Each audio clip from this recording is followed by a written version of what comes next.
اعوذ باللہ من الشیطان الرجیم بسم اللہ الرحمن الرحیم۔ مولا علی علیہ السلام کے فضائل کے جس سلسلے کو شروع کیا گیا تھا، تیسری نشست آپ کے سامنے پیش کی جا رہی ہے۔ آج جس کتاب کو انتخاب کیا ہے، منتخب کیا ہے مولا علی کے فضائلوں کے لیے، اہل سنت کے عالم دین نسائی جنہوں نے مولا کے شان میں ایک کتاب لکھی ہے جس کا نام ہے الخصائص۔ سامعین محترم، آپ سب جانتے ہوں گے کہ اہل سنت کے ہاں 6 بڑے معتبر کتاب ہیں جن کا مقام اور مرتبہ وہی ہے جو اہل تشیع کے ہاں کتب اربع کا ہے۔ صحاح ستہ یعنی وہ 6 کتابیں جو نہایت ہی معتبر سمجھی جاتی ہیں۔ ان کتابوں میں سے ایک کتاب کے جو مصنف ہیں وہ ہیں نسائی،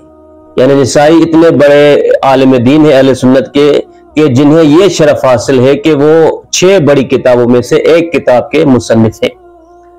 انہوں نے کتاب لکھی ہے مولا علی کی شان میں الخصائص، اور آپ نے یہ کتاب اس لیے لکھی، اس کتاب کے لکھنے کی جو وجہ ہے وہ اس طرح بیان کرتے ہیں کہ ایک سال میں شام گیا، جیسے ہی شام پہنچا تو آپ سب جانتے ہیں کہ شام کے جو لوگ ہیں ان پر حاکم شام نے ابتدا سے حکومت کی ہے، یعنی ان کے جو نظریات ہیں، ان کے جو فکریں ہیں، یا یوں کہوں کہ انہوں نے دین کو حاکم شام سے لیا۔ پیغمبر خدا یا اہل بیت میں سے کسی فرد کو انہوں نے دیکھا تک نہیں۔ آپ کو یاد ہوگا کہ شامیوں میں علی اور اولاد علی کا بغض جس طرح کوٹ کوٹ کر حاکم شام نے بھرا تھا وہ برملا سب کے سامنے آیا ہے۔ وہ شامی جو آتا ہے اپنا مدینے، اور مدینے میں آ کر مولا حسن کی شان میں آ کر جسارت کرتا ہے، لیکن مولا نے جب اپنے اخلاق اور ادب سے اسے متاثر کیا تو کہنے لگا کہ ہم نے جو علی اور اہل بیت علی کے بارے میں سنا تھا آپ تو اس کے بالکل برعکس ہیں۔ جب علی کا بیٹا اتنا با اخلاق، با کردار، با عظمت ہو تو خود علی کیا ہوگا۔ اور پھر جب وہ واپس جانے لگا تو کہا جب میں مدینے میں آیا تھا تو مجھ سے بڑا علی کا کوئی دشمن نہیں تھا، یعنی اتنا کینہ تھا میرے دل میں علی کے خلاف، لیکن اب جو جا رہا ہوں تو مجھ سے بڑا علی کی محبت رکھنے والا شاید کوئی نہیں ہوگا۔ بہرحال نسائی کہتا ہے کہ جب میں شام گیا تو میں نے دیکھا کہ لوگوں کی زبانوں پر حاکم شام کے لیے یہ لقب تھا کہ امیر المومنین معاویہ۔ تو میں حیران ششدر رہ گیا کہ امیر المومنین تو علی کا لقب ہے اور یہ علی کے ساتھ مخصوص ہے، یہ معاویہ کو امیر المومنین کیوں کہا جا رہا ہے؟ پھر میں نے ارادہ کیا، عزم کیا کہ میں علی کی شان میں ایک کتاب لکھوں گا جہاں علی کے فضائل، علی کے خصائص کو بیان کروں گا۔ اور پھر آپ نے، کیونکہ آپ کا تسلط تھا احادیث اور روایات پر، لہٰذا آپ نے ایک کتاب لکھ ڈالی جس کا نام ہے الخصائص۔ اور آپ کو سن کر سامعین اس سے بھی زیادہ حیرت ہوگی کہ علی کی شان میں یہ کتاب لکھنے کے جرم میں اہل سنت کے اتنے پائے کے، اتنے معتبر عالم دین کو خود اہل سنت کے لوگوں نے مار کر قتل کر دیا۔ سامعین محترم، اس کی وجہ یہ تھی کہ جب یہ کتاب لکھی گئی تو کتاب لکھنے کے بعد پھر جب شام جانا ہوا نسائی کا تو لوگوں نے اسے گھیر لیا، اور گھیرنے کے بعد کہا کہ تم نے علی کی شان میں کتاب لکھی ہے، اب تم پر لازم ہے کہ تم حاکم شام کی شان میں بھی ایک کتاب لکھو۔ حیران و ششدر کہ ایسے انسان کے بارے میں، ایسے بندے کے بارے میں تم کتاب لکھنے کے لیے کہہ رہے ہو؟ جاؤ جا کر تحقیق کرو، جاؤ جا کر احادیث کو دیکھو، احادیث میں جستجو کرو، غور و فکر کرو، ہماری اپنی کتب میں کوئی ایک حدیث لاؤ جو صحیح و سند ہو اور اس بندے کی شان میں ہو تو میں کتاب لکھنے کے لیے تیار ہوں۔ ایک حدیث ہماری معتبر کتابوں میں اس بندے کی شان میں موجود نہیں تو میں پوری کتاب کیسے لکھوں؟ بہرحال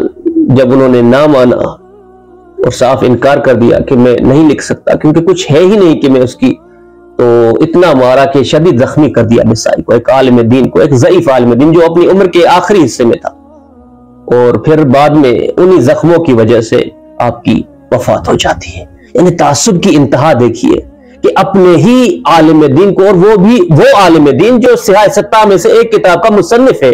جو تقوی کے بلند مقام پر ہے، جس نے خدا کو حاضر ناظر سمجھتے ہوئے اپنی زندگی کے آخری مرحلے میں کہ میں قیامت میں قبر میں جب خدا کو منہ دکھاؤں گا، میں عالم دین تھا، میرا احادیث پر احاطہ تھا، جب خدا پوچھے گا کہ وہ تمام احادیث تیری نظر سے نہیں گزری جو علی کی فضیلت کے بارے میں تھی، اور اس چیز کو یعنی خوف خدا کو رکھتے ہوئے ان احادیث کو جمع کیا اور ایک کتاب تصنیف کر دی۔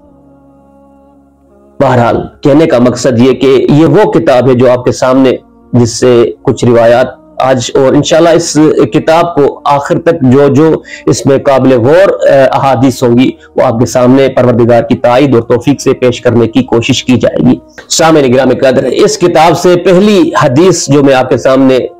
پڑھ رہا ہوں وہ حدیث یہ ہے کہ اس حدیث کو نقل کرنے والا جو شخص ہے وہ ہے ابی حمزہ، ان ابی حمزہ ان زید ابن ارقم۔ ابی حمزہ کہتا ہے کہ زید ابن ارقم نے یہ الفاظ کہے، یعنی میں نے خود سنا کہ زید ابن ارقم یہ کہہ رہا تھا کہ اول من صلی مع رسول اللہ صلی اللہ علیہ وآلہ وسلم علی ابن ابی طالب، پہلا انسان جس نے رسول خدا کے ساتھ پروردگار کو سجدہ کیا، خدا کی نماز کو ادا کیا، قائم کیا، وہ علی ابن ابی طالب۔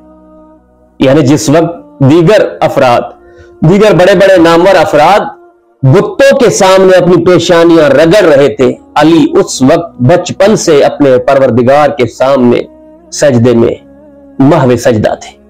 اللہ اکبر۔ دوسری روایت جو میں آپ کے سامنے پڑھ رہا ہوں اس نسائی کی کتاب الخصائص سے، یہ روایت یحییٰ ابن عفیف نے نقل کی ہے۔ یہ ایک عرب کا بہت بڑا تاجر تھا جو تجارت کے سلسلے میں ایک سال مکے آیا تھا، اور کہتا ہے کہ جب میری ملاقات ہوئی کعبے کے نزدیک عباس ابن عبد المطلب سے، میں اور عباس ابن عبد المطلب کعبے کے پاس بیٹھے ہوئے تھے، میری نگاہیں کعبے کی طرف تھی، میں کعبے کی زیارت کر رہا تھا، تو اتنے میں یہ عفیف کہتا ہے کہ میں نے دیکھا کہ ایک نوجوان آتا ہے، اور آ کر آسمان کی جانب دیکھا، جب سورج مقام ظہر تک پہنچا تو اس شخص نے خود کو قبلے کی طرف کیا، اور قبلے کی طرف سیدھا کھڑا ہو کر ابھی کھڑا ہی ہوا تھا کہ میں نے دیکھا ایک 7 سال کا بچہ آ کر اس کی دائیں جانب کھڑا ہو جاتا ہے۔ اب خود روایت کے الفاظ میں جو آپ کے سامنے پڑھ رہا ہوں، فقام عن یمینہ، ایک نوجوان یعنی 7 سال کا ایک بچہ اس جوان کے دائیں جانب آ کر کھڑا ہو جاتا ہے۔ یہ دونوں کھڑے ہی تھے، قائم ہی تھے کہ ایک مرتبہ ایک مستور آتی ہے اور آ کر ان دونوں کے پیچھے اس عبادت میں کھڑی ہو جاتی ہے۔ پھر اس جوان نے جیسے ہی رکوع کیا وہ دونوں رکوع میں، پھر سجدہ کیا سجدے میں، یعنی عجیب انداز ہے کیونکہ عصر جاہلیت تھا، جاہلیت میں پرستش کا، عبادت کا طور و طریقہ بالکل متفاوت و مختلف تھا، لہٰذا تعجب کی بات تو تھی اس شخص کے لیے جو تازہ مکے میں آیا تھا تجارت کے سلسلے میں، لہٰذا یہ جب منظر دیکھا عبادت کے عجیب طریقے، کیونکہ اس کے لیے عجیب تھا، طریقے کو دیکھا تو عباس ابن عبد المطلب سے کہا کہ یہ کون لوگ ہیں، یہ کس طرح سے پرستش و عبادت کر رہے ہیں؟ تو عباس ابن عبد المطلب نے کہا کہ تم جانتے ہو کہ یہ جو آگے کھڑا ہوا ہے نوجوان وہ کون ہے؟ وہ محمد بن عبداللہ ہے، میرے بھائی کا بیٹا ہے، اور اس کے پیچھے جو بچہ دائیں جانب کھڑا ہوا ہے جانتے ہو وہ کون ہے؟ وہ علی ابن ابی طالب ہے، اور ان دونوں کے پیچھے جو مستور کھڑی ہے وہ خدیجہ ہے، اس نوجوان یعنی محمد کی زوجہ صلی اللہ علیہ وآلہ وسلم۔ سامعین گرامی قدر، اس کے بعد عجیب الفاظ روایت کے جس میں ابن عباس کہتے ہیں کہ لا واللہ ما علی الارض کلہا احد علی ھذا الدین غیر ہؤلاء الثلاثہ، خدا کی قسم روئے زمین پر اس وقت ان 3 کے علاوہ اللہ کے دین پر کوئی بھی نہیں۔ خود روایت کے الفاظ آپ دیکھیے کہ واللہ ما علی الارض کلہا احد علی ھذا الدین، یعنی اس دین پر جس دین میں خدا کو سجدہ کیا جا رہا ہے، پرستش پروردگار کی جا رہی ہے، اس کی بندگی کی جا رہی ہے، اس دین پر اس وقت ان 3 کے علاوہ یعنی محمد و علی و خدیجہ کے علاوہ اس روئے زمین پر کوئی بھی نہیں۔ اور یہ میرا بھتیجا یہ کہتا ہے کہ پروردگار نے مجھے حکم دیا ہے اس دین کے لیے، اس رب نے جو زمین و آسمان کا خالق، آپ کے عالم دین، پائے کے عالم دین، سیاہ ستہ میں سے ایک کتاب کے مصنف عالم دین نے صاف الفاظ میں، ایک نہیں متعدد روایت، میں نے فقط 2 آپ کے سامنے پڑھی، کہ یہ واضح کر دیا کہ سب سے پہلے رسول کے ساتھ اگر کسی نے سجدہ دیا، پروردگار کو جھکا، اس کے سامنے پیشانی ٹیکی، تو وہ علی تھا یا خدیجہ تھی، باقی سب اس وقت دین خدا سے منحرف تھے، بتوں کے سامنے پرستش کر رہے تھے، بتوں کو سجدہ کر رہے تھے، اور اسی وجہ سے مولا مشکل کشا کو کرم اللہ وجہ کہا جاتا ہے۔ آج کل تو اس مولا کے لقب کو حذف کر دیا گیا، کیونکہ دیکھا کہ لوگ خصوصاً شیعہ لوگ ان پر تنقید کرتے ہیں اور اس لقب کی وجہ سے علی کو صحابہ پر فضیلت دیتے ہیں، لہذا اس بات کو برداشت نہ کرتے ہوئے اس لقب کو علی کے نام سے جدا کر دیا گیا۔ ورنہ جو تعصب پرست نہیں تھے، وہ عالم دین جو تعصب سے دور تھے، وہ جانتے ہیں کہ علی کو کرم اللہ وجہ کہا جاتا ہے صرف اس لیے کہ علی وہ بندہ ہے جس نے اپنی پوری زندگی میں غیر خدا کو کبھی سجدہ نہیں کیا، اگر پیشانی جھکائی تو وہ اپنے رب کے سامنے جھکائے، جبکہ دوسرے جو اصحاب وغیرہ تھے وہ رسول کی رسالت سے پہلے دیگر ادیان پر تھے، منحرف تھے دین خدا سے، بعد میں آ کر دین سے پیوست ہوئے، اس لیے انہیں رضی اللہ اور علی کو کرم اللہ وجہ کہا جاتا تھا۔ بہرحال یہ 2 روایات جو آپ کے سامنے میں نے پیش کی، اور تیسری روایت جو نقل کی گئی ہے وہ ہے عباد ابن عبداللہ سے۔ یہ شخص کہتا ہے کہ خود علی نے، قال علی رضی اللہ عنہ، علی نے ایک دن یہ فرمایا کہ انا عبداللہ و اخو رسولہ و انا صدیق الاکبر، میں اللہ کا عبد ہوں، اللہ کا بندہ ہوں، اور میں رسول خدا کا بھائی ہوں۔ آپ جانتے ہیں کہ پیغمبر اکرم نے ہجرت کے بعد جب رشتہ اخوت کو قائم کیا، شیعہ سنی سب نے لکھا کہ پیغمبر اکرم نے اصحاب کے درمیان میں رشتہ اخوت کو قائم کیا، مثلا سلمان فارسی اور ابو ذر کے درمیان میں، اس طرح جن افراد کی جو حیثیت تھی ان حیثیتوں کے مطابق ہر کسی کو دوسرے کا بھائی قرار دیا۔ لیکن علی جب تنہا رہ گئے تو لوگ منافق بھی تھے، علی کے ساتھ تانے بازی کر رہے تھے۔ مولا علی پیغمبر خدا کی بارگاہ میں آتے اور آ کر کہتے ہیں، یا رسول اللہ، آپ نے اپنے اصحاب کے درمیان میں رشتہ اخوت قائم کیا، فلاں کو فلاں کا بھائی، فلاں کو فلاں کا بھائی قرار دیا، لیکن مجھے کسی کا بھائی قرار نہیں دیا۔ تو سرکار دو عالم نے فرمایا کہ انت اخی وانا اخوک فی الدنیا والآخرہ، علی تو میرا بھائی ہے اور میں تیرا بھائی، اور یہ ہمارا رشتہ دنیا تک محدود نہیں، دنیا میں بھی تو میرا بھائی ہے اور آخرت میں بھی تو میرا بھائی ہے۔ اللہ اکبر۔ تو یہاں پر بھی الخصائص میں جو روایت نقل کی گئی ہے اس میں یہ فرمایا جا رہا ہے کہ خود علی نے فرمایا کہ میں اللہ کا بندہ ہوں اور رسول خدا کا بھائی ہوں، یعنی یہ جو شرف ملا ہے وہ فقط مجھے ملا ہے۔ وَأَنَا صِدِّيقُ الْأَكْبَرُ، اور میں صدیق اکبر ہوں۔ روایت یہیں تک ختم نہیں ہوتی کہ میں صدیق اکبر ہوں، بس نہیں، مولا نے فرمایا یہ صدیق اکبر کا جو لقب ہے وہ مجھ علی کے ساتھ مخصوص ہے۔ لا یقولها بعدی الا کاذب، میرے بعد اگر کوئی شخص صدیق کہلوائے، صدیق اکبر کہلوائے تو وہ انسان جھوٹا ہے۔ راوی بھی آپ کا، روایت بھی آپ کی، کتاب بھی آپ کی، صاف الفاظ میں یہ بیان کیا جا رہا ہے کہ صدیق کا جو لقب ہے وہ علی کے ساتھ اختصاص رکھتا ہے۔ خبردار اس لقب کو چرانے کی کوشش نہ کرنا۔ لیکن ان افراد سے کیا آپ توقع کر سکتے ہیں جو نماز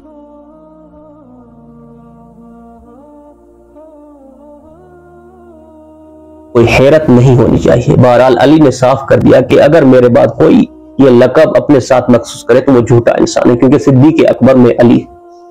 اور مولا نے فرمایا صلیت قبل الناس بسبع سنین، میں وہ علی ہوں جس نے تمام لوگوں سے پہلے 7 سال کی عمر سے اپنے پروردگار کی پرستش و نماز کو شروع کیا۔ یعنی لوگ جب منحرف تھے، لوگ جب بتوں کو سجدہ کر رہے تھے، تو 7 سال کی عمر سے میں اپنے پروردگار کے سامنے اپنے سر کو جھکایا۔ وہ حدیث جس نے نقل کی ہے ان عائشہ بنت سعد، عائشہ بنت سعد نقل کرتی ہیں کہ قالت سمعت ابی، میں نے اپنے باپ سے یہ کہتے ہوئے سنا کہ یعنی اس عائشہ نامی خاتون کے باپ نے رسول خدا سے سنا، سمعت رسول اللہ یوم الجمعۃ، میں نے خود اپنے کانوں سے رسول خدا کو جمعے کے دن یہ کہتے ہوئے سنا کہ اخذ یعنی جمعے کے دن پیغمبر نے اخذ بید علی، علی کے ہاتھ کو پیغمبر نے تھاما ہوا تھا، فخطب اور ایک خطبہ دیا، فحمد اللہ واثنى علیہ، اللہ کی حمد و ثنا کی پیغمبر نے، ثم قال، حمد و ثنا کرنے کے بعد رسول خدا نے علی کے لیے یہ جملے فرمائے کہ یا ایھا الناس انی ولیکم، اے لوگو، اے مسلمانوں، اے میرا کلمہ پڑھنے والوں، اے حاجیوں، میں تمہارا ولی ہوں، انی ولیکم، میں تمہارا ولی ہوں۔ جب یہ لفظ صحابہ نے سنا تو قالوا صدقت یا رسول اللہ، آپ سچ فرما رہے ہیں یا رسول اللہ کہ آپ ہمارے ولی ہیں۔ تو آپ نے فرمایا ثم اخذ بید علی فرفعها، پھر پیغمبر خدا نے علی کے ہاتھ کو پکڑا اور ہاتھ کو بلند کیا، بلند کرتے ہوئے کہا وَحَاذَا وَلِيِّ وَالْمُعَدِّ أَنِّي، میرے بعد یہ یعنی علی تمہارا ولی ہے اور میری جو دین کی امانت ہے اسے ادا کرنے والا ہے۔ وَإِنَّ اللَّهَ مُوَالٍ لِمَنْ وَالَاهُ وَمُعَادٍ لِمَنْ عَادَاهُ، اور یقیناً بتحقیق 100% یعنی اس بات میں کوئی ڈاؤٹ نہیں کہ اللہ اس سے محبت کرتا ہے جو میرے علی سے محبت کرتا ہو، یعنی اس میں کوئی شک و شبہ کی گنجائش نہیں، کوئی تردید و تشویق نہ رکھے، کوئی تشویش نہ رکھے کہ ان اللہ موال لمن والہ، اللہ اسی بندے سے محبت کرتا ہے، اللہ اس بندے سے محبت کا اظہار کرتا ہے جو میرے علی سے محبت کرتا ہو، وَمُعَادٍ لِمَنْ عَادَاهُ، اور اللہ اس سے دشمنی و عداوت رکھتا ہے جو علی سے عداوت رکھتا ہو۔ اب اس سے صاف کیا کہا جا سکتا ہے؟ یعنی اس سے صریح زبان نہیں ہو سکتی، پیغمبر نے صریح زبان سے، اس نبی نے جو وما ینطق عن الہوا کا مصداق ہے، صاف اعلان کر دیے جا رہے ہیں کہ دیکھو جس طرح میں تمہارا ولی ہوں، میرے بعد علی تمہارا ولی۔ یہ روایت جو الخصائص سے میں آپ کے سامنے پڑھنے جا رہا ہوں، اس روایت کو جس نے نقل کیا ہے انس ابن مالک، انس ابن مالک جو رسول کا صحابی ہے، آپ کی خدمت گزاری میں زندگی گزارنے والا شخص، جس کو اس کی ماں نے بچپن سے پیغمبر کے خدمت کے لیے وقف کیا ہوا تھا۔ یہ رسول کا صحابی انس کہتا ہے کہ ان نبی کان عنده طائر، پیغمبر کے پاس ایک پرندہ، بھنا ہوا پرندہ خدمت میں لایا گیا تناول کرنے کے لیے، کھانے کے لیے۔ تو آپ حضرت نے جیسے اس غذا کو، کیونکہ اسپیشل غذا تھی، اسپیشل کھانا تھا، اب روایت میں یہ نہیں لکھا کہ یہ جنت سے آیا ہوا تھا یا کوئی ہدیت تن پیغمبر کی خدمت میں لایا تھا، روایت کہتی ہے کہ ایک اسپیشل ڈش پیغمبر کے لیے لائی گئی۔ اب ہو ہی نہیں سکتا کہ سرکار دو عالم ایک اسپیشل ڈش ہو، جنت سے ہو یا کہیں اور سے گفٹ کے طور پر لائی گئی ہو، اس میں علی کو شریک نہ کرتے، لہٰذا آپ نے نام نہیں لیا لیکن ایک دعا کی پروردگار کی بارگاہ میں، اس دعا کے لحن سے، اس روایت کے تحت کہہ رہا ہوں، اس حدیث کے اس دعا کے لحن سے یہ معلوم ہوتا ہے کہ یہ پروردگار کی جانب سے آپ کو عطا کیا گیا تھا، یہ جنت کا، بہشت کا کھانا تھا جو آپ کے لیے لایا گیا تھا۔ پیغمبر نے دعا کے لیے ہاتھ اٹھائے کہ اللہم ائتنی بأحب خلقک الیک یأکل معی من ھذا الطعام، اے میرے پروردگار اپنی مخلوقات میں سے اس بندے کو، یعنی دیکھیں پیغمبر نام نہیں لے رہے، یہ نہیں کہا کہ فلاں کو فلاں، نہیں، پیغمبر نے کہا پروردگار تیری مخلوقات میں سے تیرے نزدیک جو سب سے زیادہ محبوب بندہ ہے، اس محبوب بندے کو بھیج، وہ میرے ساتھ اس غذا کو، بہشتی غذا کو تناول کرے، وہ شریک ہو اس کھانے میں میرے ساتھ۔ اب اندازہ لگائیے گا کہ اس کے بعد جب پیغمبر نے دعا مانگی تو دعا کے بعد انس ابن مالک کہتا ہے کہ فجاء ابو بکر فرد، تھوڑی دیر بعد دیکھا کہ ابو بکر آیا، خلیفہ اول آیا، تو اسے پیغمبر نے واپس کر دیا۔ فجاء عمر فرده، دیکھو میں نہایت دیانت داری اور منصبی ذمہ داری کے ساتھ فقط ترجمہ کر رہا ہوں، کوئی خطابت نہیں، کوئی اپنی طرف سے تشریح نہیں کر رہا۔ یہ روایت، یہ کتاب میرے سامنے کھلی ہوئی ہے، الخصائص نسائی کی، یہاں پر 5ویں حدیث، یعنی کتاب کے اعتبار سے 11ویں حدیث ہے، لیکن میں نے جو انتخاب کیا ہے اس حساب سے 5ویں حدیث ہے